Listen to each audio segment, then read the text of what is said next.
Welcome to News You Missed, from the trading floor to the command line to the cloud. Here's everything humming in today's global circuit. Good morning, everyone, and thank you for that wondrous introduction, Drew. Today is Thursday, the 23rd of October, 2025, and the world is upside down, inside out, and back to front. We've got crazy stories. Sounds like everybody's going bust today, but I don't think they are. But let's find out anyway. Drew, what's your first story? Washington confirmed plans for the first ever National Guard response force, trained for the civil unrest and chemical, biological and nuclear emergencies. The unit will coordinate with FEMA and Homeland Security and go live by April the 1st, 2026.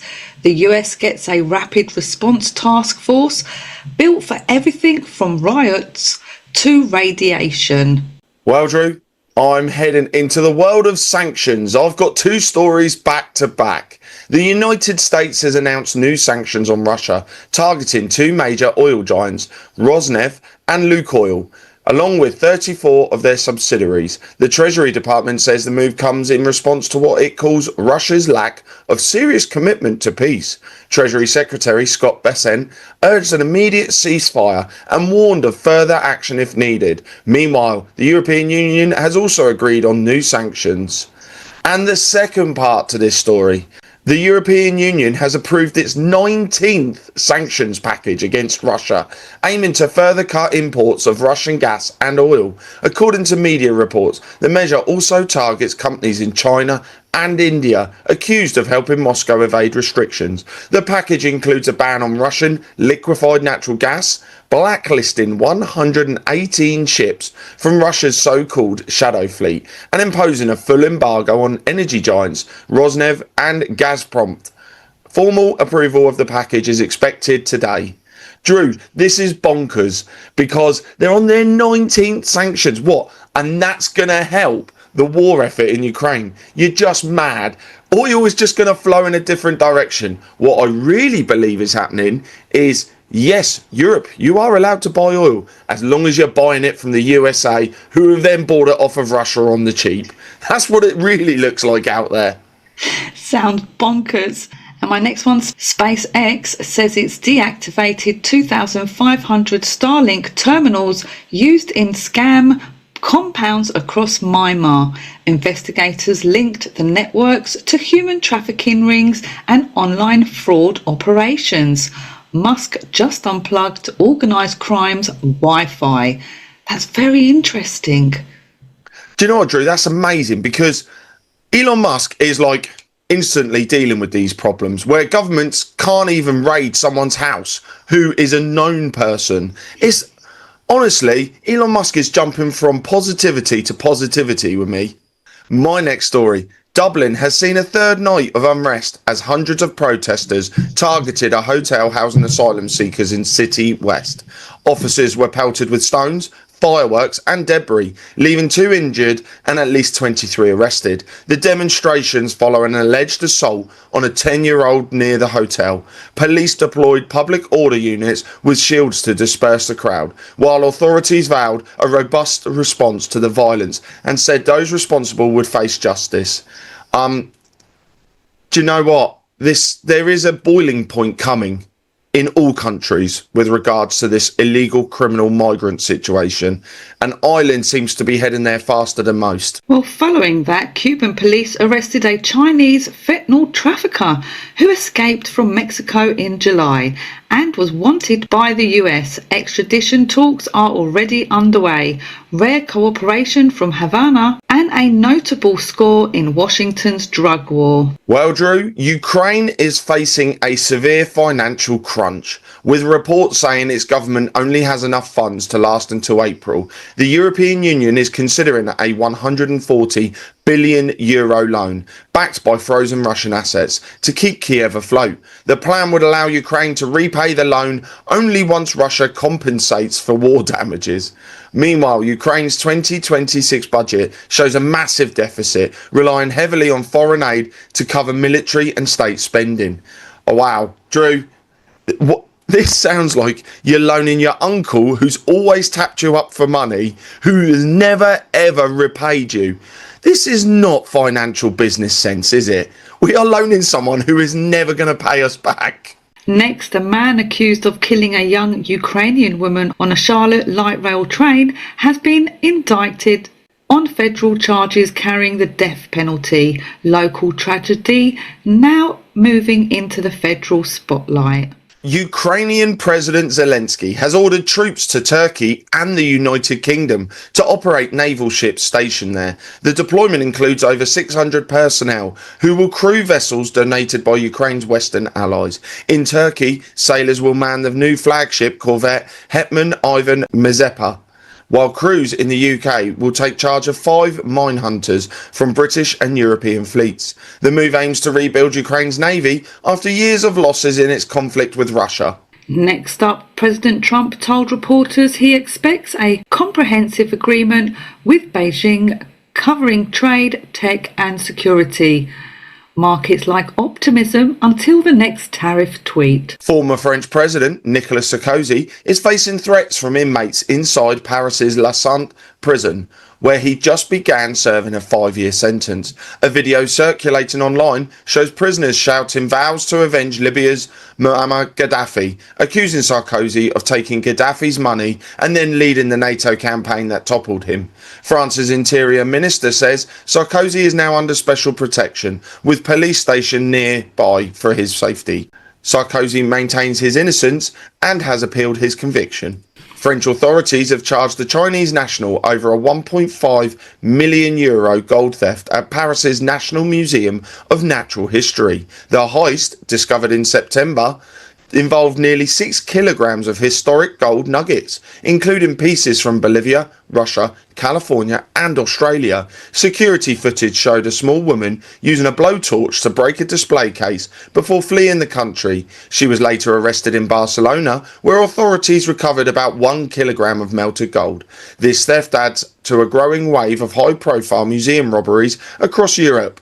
Now, when we say across Europe, we mean mainly France, because for some reason they can't secure anything.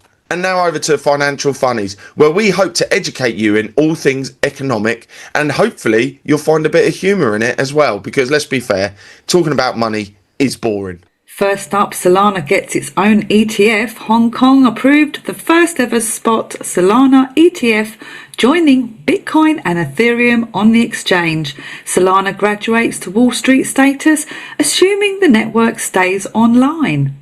Morocco's 2026 finance bill is shaking things up. And yes, customs officers now get drones and cameras, so your shopping trips might feel a bit like a reality TV show. Sports companies get 5 years of tax-free bliss, and local industries are getting some serious protection. Sorry, imported jacquard fabrics, you're paying more. Meanwhile, PVC resin and broom makers are the new VIPs.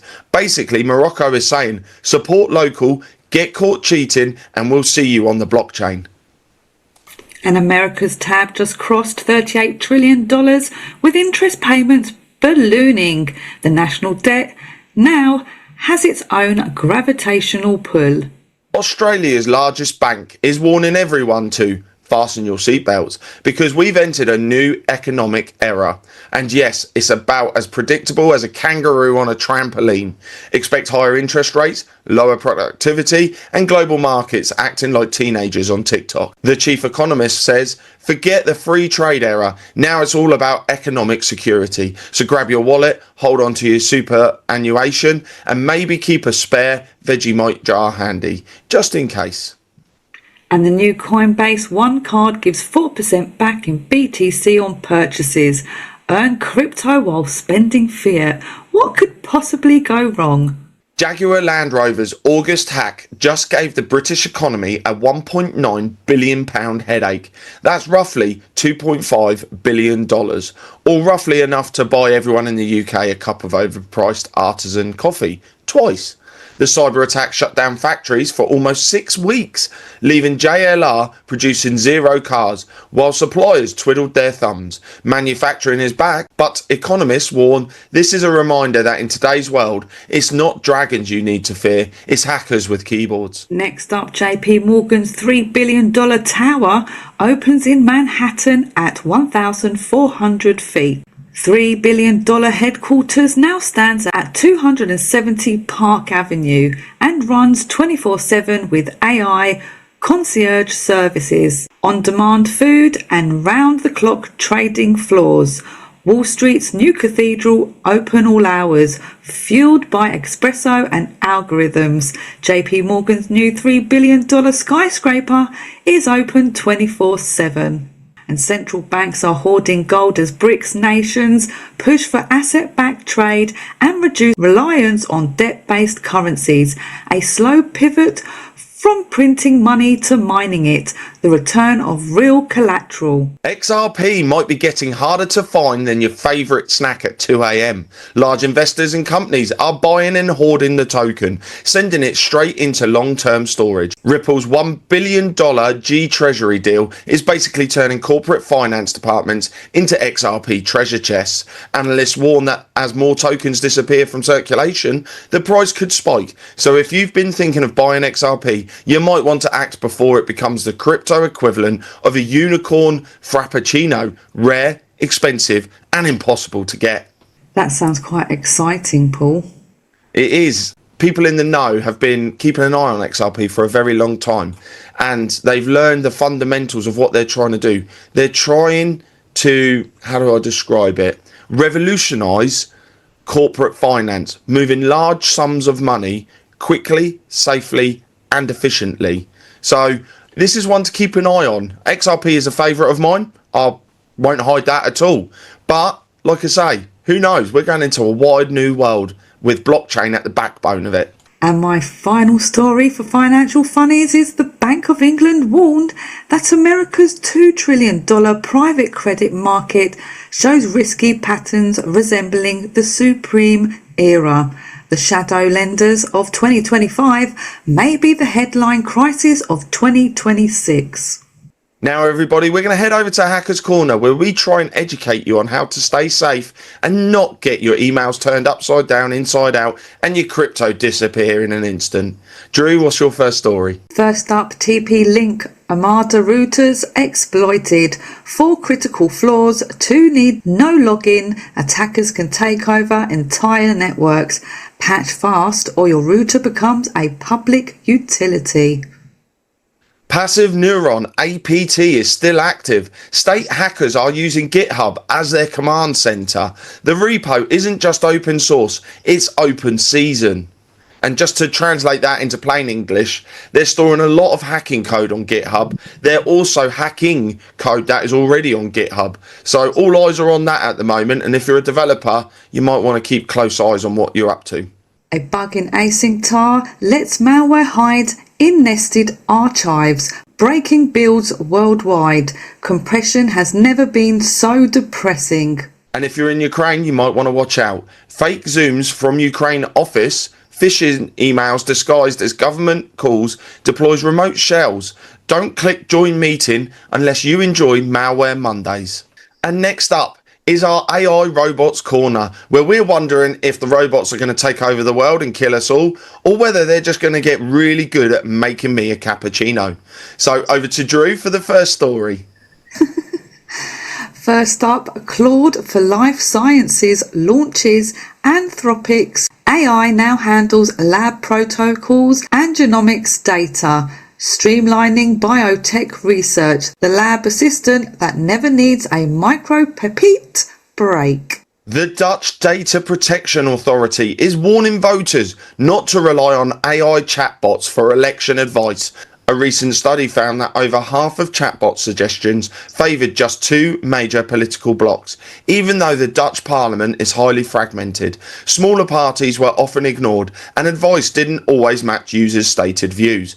Officials say AI tools remain unreliable and could mislead you, urging people to be cautious ahead of the October 29th national elections. Now, Drew, this is quite major, because we are seeing a massive uptake in AI. People are using AI to run their lives. The problem is somebody programs that AI, which means they have their own political views. And as we look, society is becoming even more lazy. They don't want to make decisions for themselves. And AI chatbots are the easy option. And finally, Wikipedia traffic is down 8%. AI scraping is stealing page views as users ask chatbots instead of reading sources. Wikipedia raised AI, now AI won't call home. And that's the news. Patched, pressurized and politely unstable. Buy low, meme responsibly, encrypt everything, even your calendar. And remember, the robots are listening, so make good content. And that was the news on Thursday, the 23rd of October, 2025. Thanks for joining us. We look forward to seeing you all over the Insiders Club on a Wednesday and Saturday, where you, the audience, can interact with us, find out what's going on under the surface, the stuff we are not allowed to tell you out on the mainstream media. And this Saturday, we have Jason Q, who dives very deep into what's going on out there in the Middle East. So join us then, and we'll see you soon. Take care. God bless. Goodbye. Bye-bye.